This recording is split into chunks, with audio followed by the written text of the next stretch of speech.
pendidikan jasmani adalah sebuah ilmu yang memberikan kecakapan tentang apa yang dinamakan dengan jasmani, kecakapan, baik itu pengetahuan, keterampilan, dan sebagainya.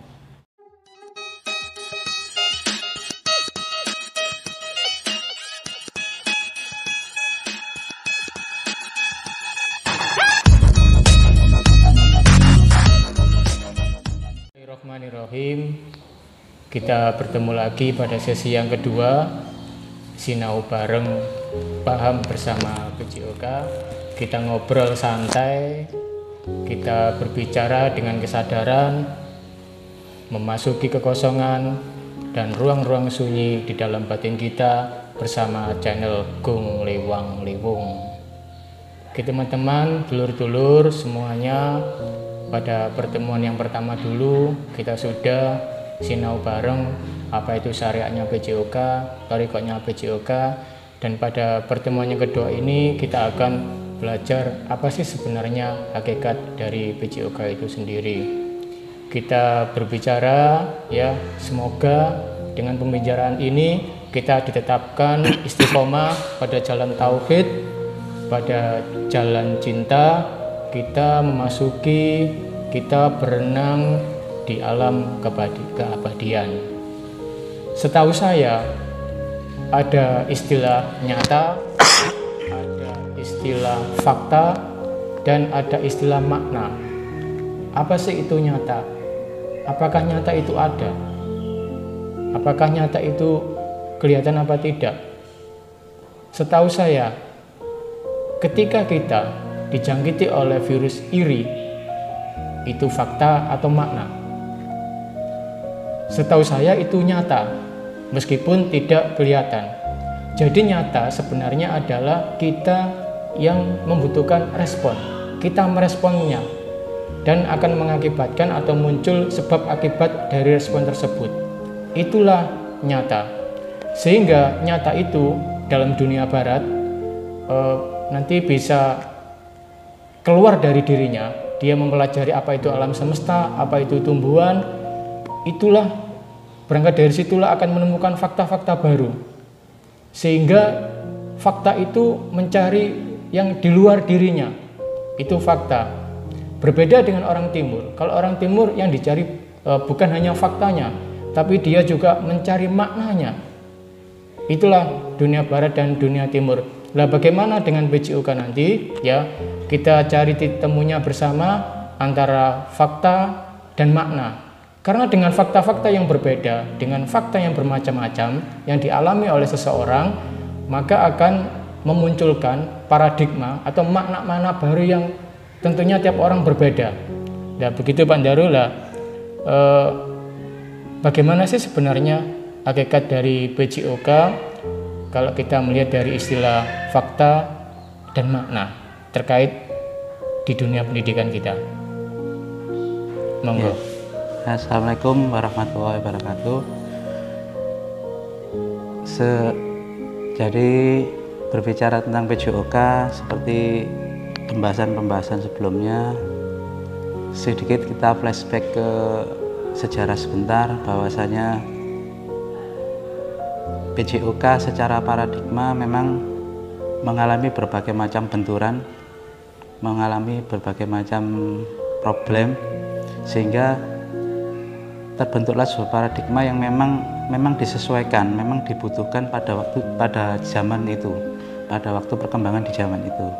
Saya beri contoh seperti ini dulu, sebelum kemerdekaan, pendidikan jasmani dikenal dengan ilmu gerak badan di zaman Jepang kalau nggak salah itu ya. Dan itu fokus memang terhadap pelatihan sebuah jasmani, sehingga pergeseran pada waktu era kemerdekaan itu tetap fokus pada jasmani, tapi dengan sebuah kemasan baru yang namanya pendidikan, dari pendidikan jasmani. Orientasi dari pendidikan jasmani di kala waktu itu sebenarnya secara esensi, secara substansial sebenarnya sudah mengena waktu itu. Dia memberikan sebuah pandangan, memberikan sebuah pelatihan, pengetahuan tentang apa yang dimaksud dengan jasmani. setelah adanya problematika yang terjadi pada sebuah negara yang memang masih belum labil waktu itu, karena kita sudah beranjak dari penjajahan ke kemerdekaan. Masa transisi itulah yang membuat negara ini belum menjadi stabil.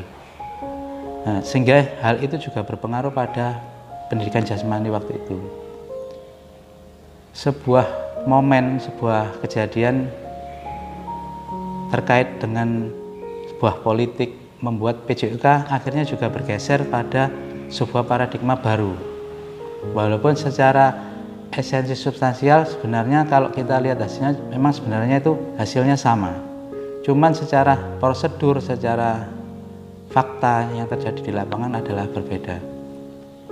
Kalau bisa kita kaji sedikit bahwa dulu Presiden Soekarno secara tidak sengaja menggeser sebuah paradigma dari pendidikan jasmani ke pendidikan olahraga karena kebutuhan atau benturan waktu itu memang mengharuskan kita, bangsa Indonesia, bergeser ke arah pendidikan kecaburan. Karena apa? Karena tuntutan dari bangsa ini ingin eksis di dunia internasional dengan prestasi yang ada di cabang olahraga. Sehingga pergeseran di lembaga-lembaga sekolah mengacu pada pelatihan, pencarian bibit-bibit atlet semacam itu. Bukan pada hakikat sebenarnya pendidikan jasmani di waktu awal kita kemerdekaan.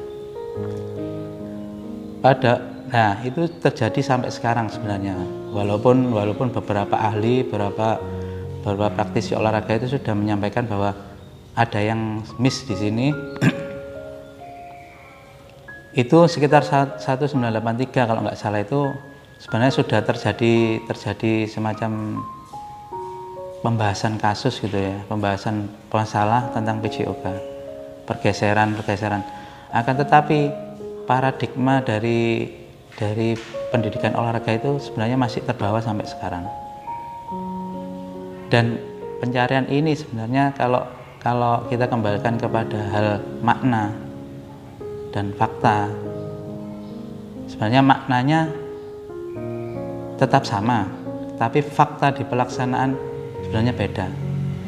Saya ibaratkan gini, kalau dalam sudut pandang saya bahwa pendidikan jasmani adalah memberikan pengetahuan, kebugaran, kesegaran, memberikan ilmu gerak dan lain sebagainya. Tujuan pada akhirnya maknanya adalah anak itu menjadi sehat, bugar dan segar. Akan tetapi dalam fakta pelaksanaan di lapangan tidak seperti itu. Fakta pelaksanaan di lapangan adalah kita cenderung memberikan kecaburan yang justru kalau saya lihat dari segi keadilan dalam pendidikan itu sangat-sangat sedikit sebenarnya, dan manfaatnya juga sedikit. Mungkin itu Pak Bin. Oh gitu ya. Fakta di lapangan mungkin saya rasa cukup berbeda. Oh ya, jadi pada era Presiden Soekarno itu kita fokusnya di cabang olahraga ya. Iya. Berarti prestasi ya yang dikejar pada saat itu ya. Kalau nggak salah itu Asian Games itu ya. Sehingga ada stadion baru yang namanya Stadion Gelora Bung Karno. Oke. Nah, pada saat masa Bung Karno itu terbawa sampai sekarang, kita fokusnya ke cabang olahraga, pada esensinya anak itu bisa sehat, bugar gitu ya. Nah, berarti PJOK seharusnya lebih diutamakan dari mapel yang lain.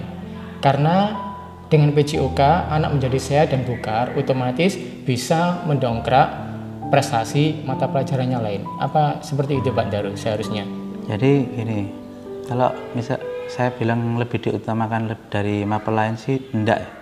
Makanya gini, setiap mapel, setiap pengetahuan itu memang harus lebih diutamakan.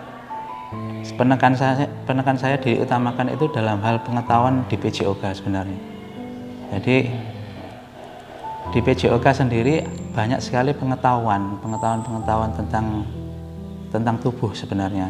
Tentang kalau kita bicara tentang hakikat tubuh, pengetahuan tentang tubuh yang sebenarnya harus diajarkan, yang harus diberitahukan, yang harus disampaikan agar peserta didik secara sadar, kalau kita kembalikan di sesi pertama, secara sadar, berintelektual, mau membangun dirinya, mau membangun pribadinya menjadi pribadi yang sehat, bugar, dan segar. Jadi kalau bicara lebih diutamakan sebenarnya dalam poin saya sebenarnya di pengetahuan. Gitu Iya, di pengetahuan. Bukan berarti mapel PJOK harus lebih dari, enggak, saya rasa tetap harus sama, cuman kalau mapel lain kita pastikan dia tidak bisa melakukan keterampilan lokomotorik ya atau keterampilan gerak psikomotor sebelum dia menguasai keterampilan pengetahuan, kan seperti itu logikanya.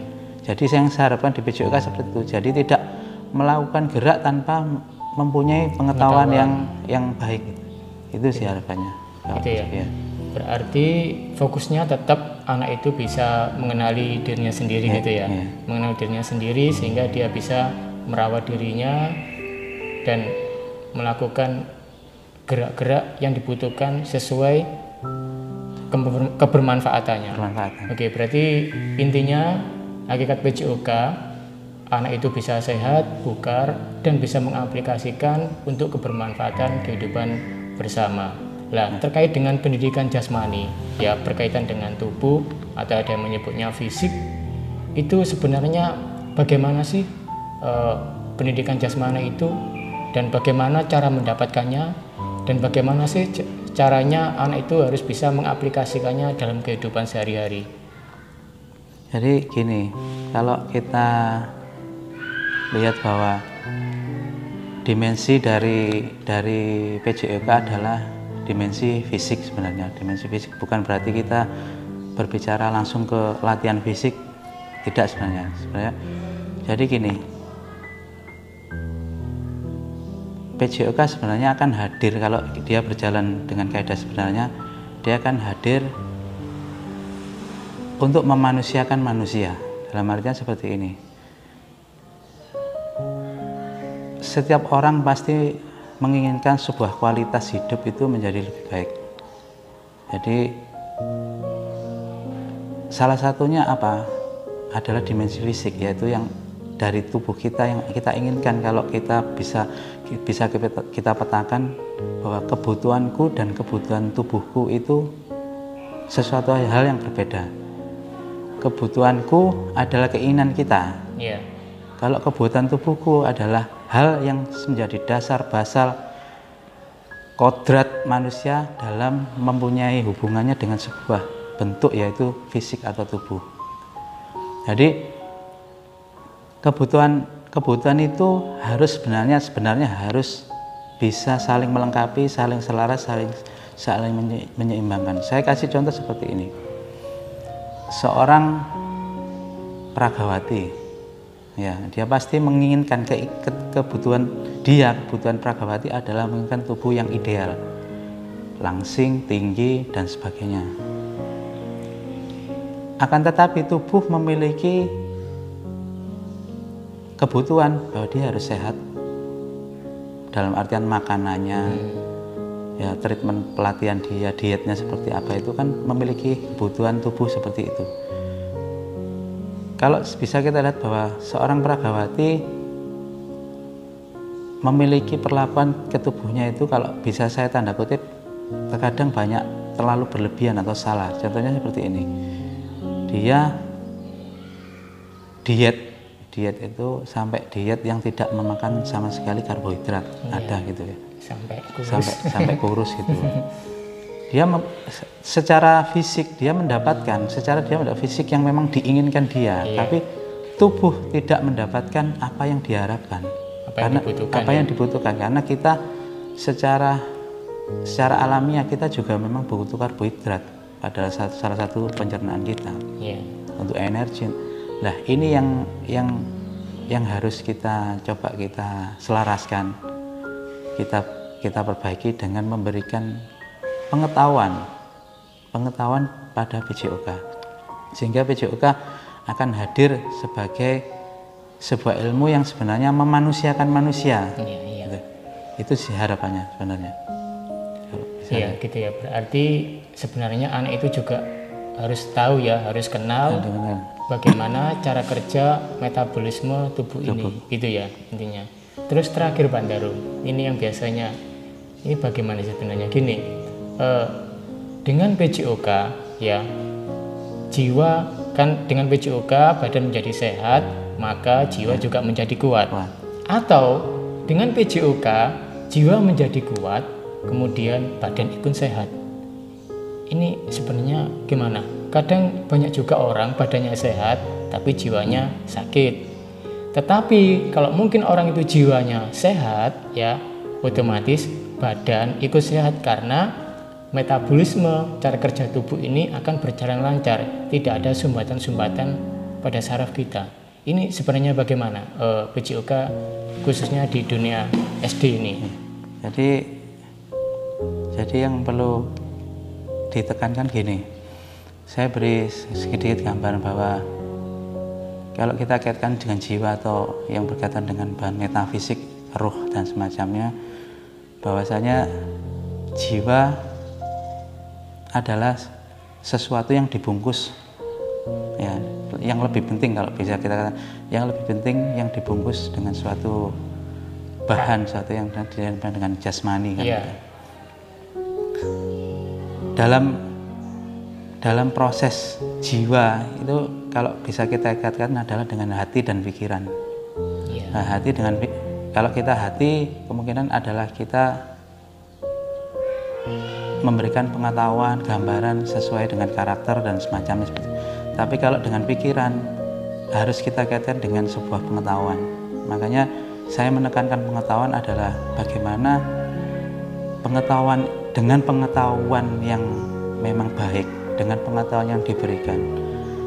Seorang anak, harapan kita, peserta didik, seseorang siapapun itu pasti akan berpikir dengan baik. Sehingga secara kejiwaan dia akan melakukan sebuah proses aplikasi dari pengetahuan itu dengan sebuah kegiatan-kegiatan yang memang baik. Saya kasih contoh seperti ini. Seorang yang memiliki pengetahuan tentang jantung misalnya. Yeah. Anak SD diajari bagaimana cara mengukur jantung. Secara pikiran dia akan menjadi paham bahwa jantung sangatlah penting. Yeah. Dengan begitu maka jika jantung ini sampai tidak berfungsi maka fatal akibatnya.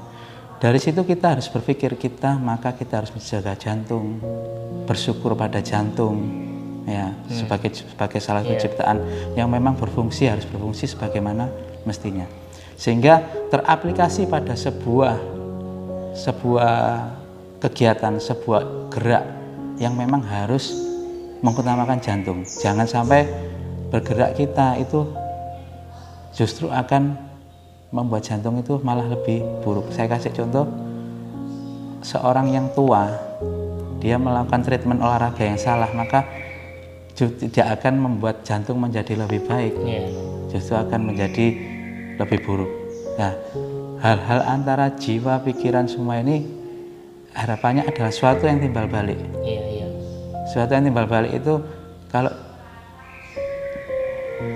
jasmani kita berupaya kita baik dengan sebuah pengetahuan dengan jiwa yang baik, itu juga akan kembali lagi mendukung jiwa kita yang lebih baik, menjadi seorang yang lebih baik. Mungkin seperti itu. Jadi anak mengenal dirinya, bagaimana cara kerja organ-organ di dalam tubuhnya.